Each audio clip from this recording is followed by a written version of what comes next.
Before we start the video, thank you all so much for 500 subscribers. Now without further ado, let's get on to this video.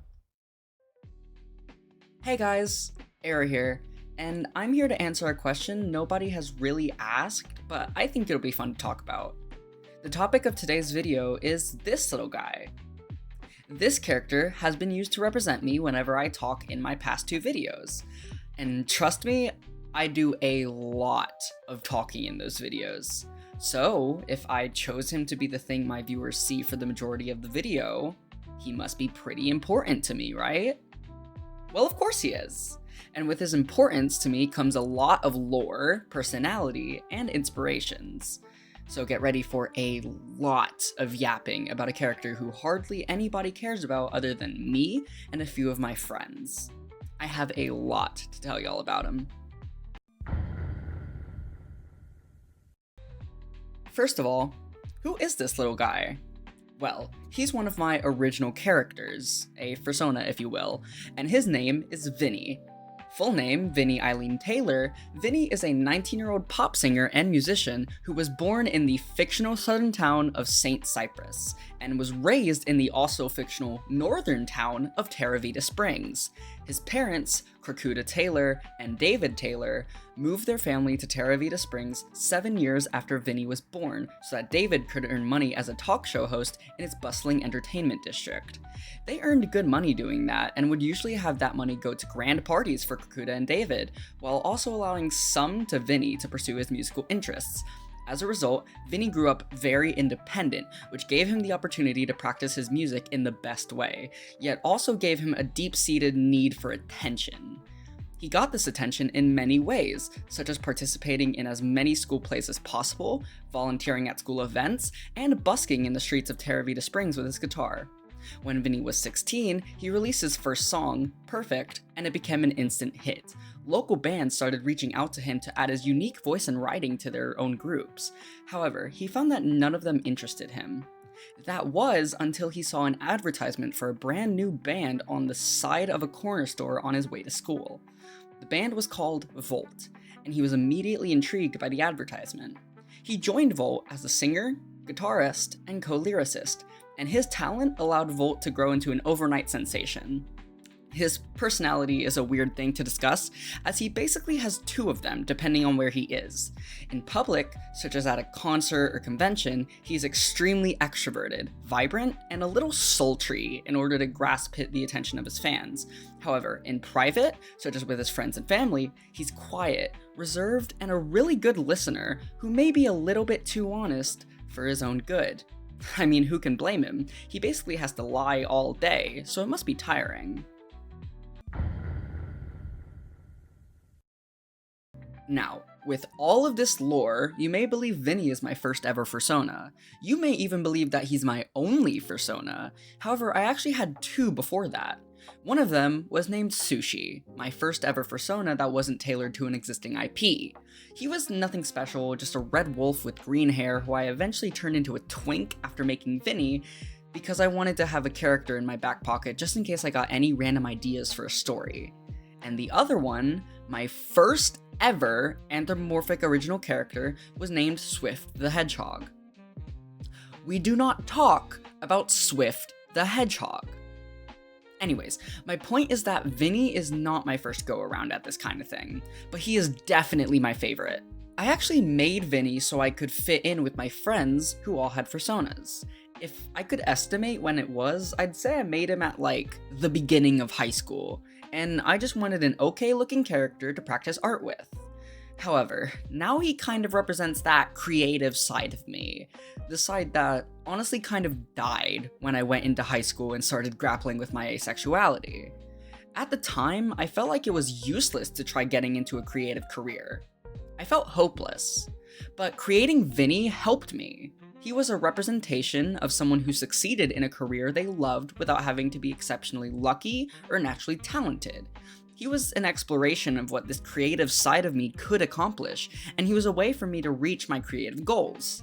Though he is fictional, he represented the hope that, with enough work, I could do the things I love and still live comfortably.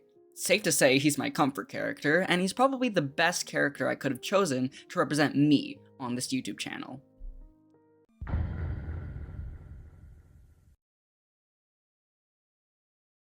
Now that's out of the way, I want to go into a little detail about what inspired me while creating him. The things that made him into the character he is today, so to speak. First off, just looking at his design, you can probably tell he is based off of the glam rock music genre. While designing him, I incorporated aspects of David Bowie, as well as the glam rock animatronics from Five Nights at Freddy's Security Breach, who were also influenced by David Bowie. So I guess everything goes full circle. His iconic muscle shirt is actually a combination of two shirts that I have in my closet today. One being a black muscle shirt that I wear when working out or being at practice, and the other being an 80s inspired polo that I absolutely adore. I combined those two together to create the colorful, unique top that he's almost always seen in. But outside of that, what did I base his personality on? Well, there are a few good answers, but I find that I mostly created his public personality by listening to artists such as Sabrina Carpenter, Marina, and especially Somber, while his private personality was based mostly on myself and my own personality. I'm pretty sure y'all could guess that already though. The heavy lisp and obsession with character lore doesn't exactly scream extroverted person, now does it?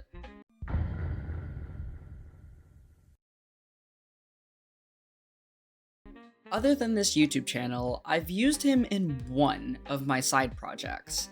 That project is my developing writing project, Diaries of a Pop Star, which is meant to be a way to establish his lore and really establish Vinnie as more of a character rather than some kind of self-insert.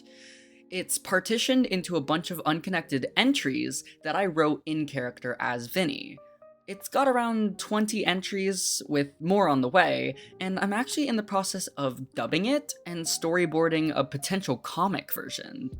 I'd be honored if you stuck around for just a little bit while I show you a few of the entries, written and dubbed by myself.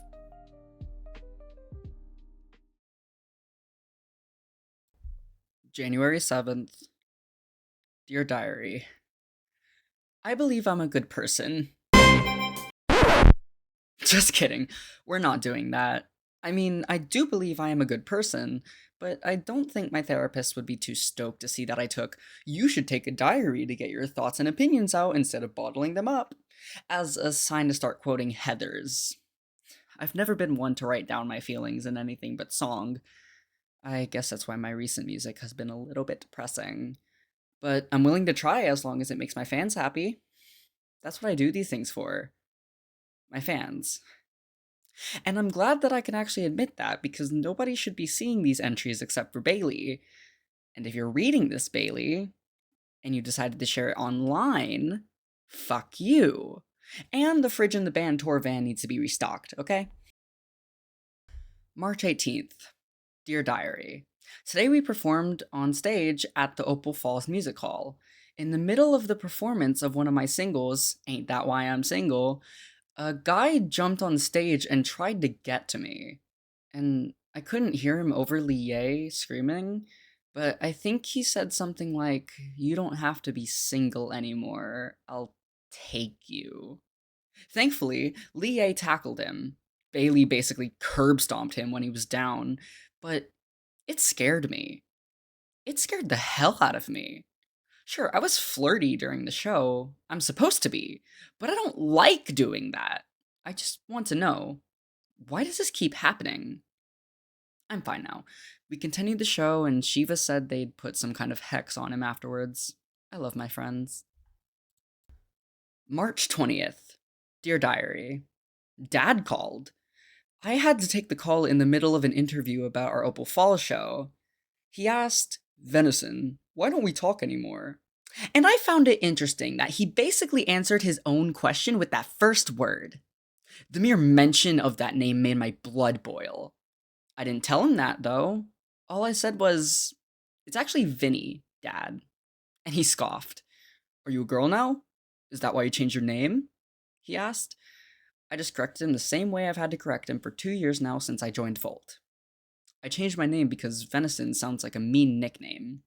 That's not my brand. I'm not solely determined by my flaws. He hung up after that.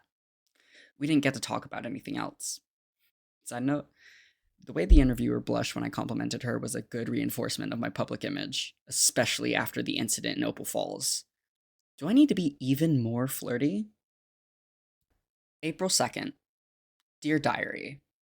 As of today, April 2nd, I am still 18. As of tomorrow, I will be 19.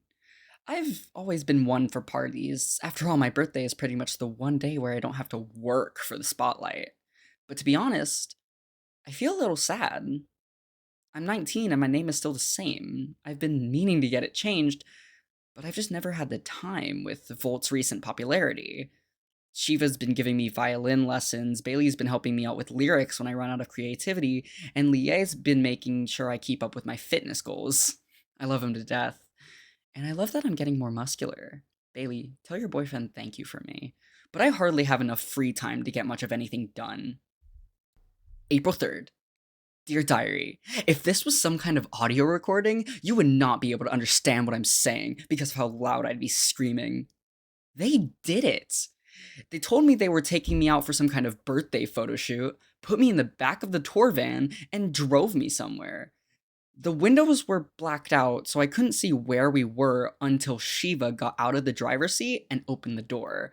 It was a courthouse. At first I was really confused, but then we sat down in a small office in the courthouse and I saw the paperwork. Safe to say, nobody will be calling me that damn name anymore. Signed, Vinnie Eileen Taylor. So those were the first 5 entries in the series, and admittedly, I'm very proud of them. If you liked that, I'd suggest hitting the like button and subscribing if you aren't already. I promise there will likely be more content just like this. I'd like to ask you guys to leave a comment under this video, as it helps a lot to push my videos out in the algorithm, and if my videos get seen by more people, I'll be able to make more videos. It doesn't have to be anything too big, maybe just some stuff you liked about the video, or even some info about your own OCs. I'd love to hear about y'all's characters. As always, have a good day, and have a good meal. This has been Aero.